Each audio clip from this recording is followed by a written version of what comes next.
আজকে আমি তোমাদেরকে কিছু শর্টকাট টেকনিক এবং কুইক হ্যাকস দেখিয়ে দিব যা দ্বারা তোমরা 30 থেকে 40 সেকেন্ডের মধ্যে এক একটা এমসিকিউ খুব ইজিলি এই ক্যালকুলেটরের মাধ্যমে করে ফেলতে পারবে। এখানে f of x সমান 0 দেয়া আছে, তাহলে x এর মান কি হবে এইটা আমাদেরকে বের করতে হবে। এখন এইটা আমরা ক্যালকুলেটরের মাধ্যমে কিভাবে করতে পারি, এর জন্য আমাদেরকে প্রথমে কি করতে হবে, এটা যেহেতু একটা ইকুয়েশন দেওয়া, সো আমাদেরকে ইকুয়েশন একটা আনতে হবে।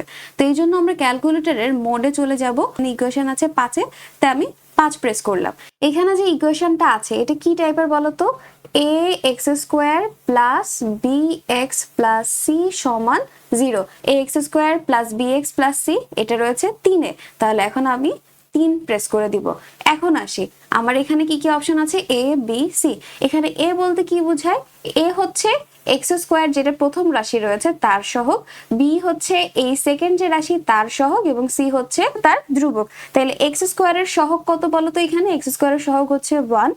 এরপর সি এর সহগটা এখানে কি রয়েছে, 6 রয়েছে, তাই তো। তাহলে এখন আমার কাজ হচ্ছে একদম ইজি, আমি এখানে এসে জাস্ট মানগুলা বসাবো।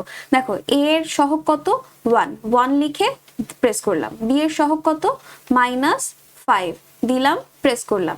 সি এর সহগ কত, 6 দিলাম, প্রেস করলাম। তাইলে এখন আমার x1 এর মান কি আসছে, x1 এর মান আসছে 3, আর x2 কি আসছে, x2 আসছে 2।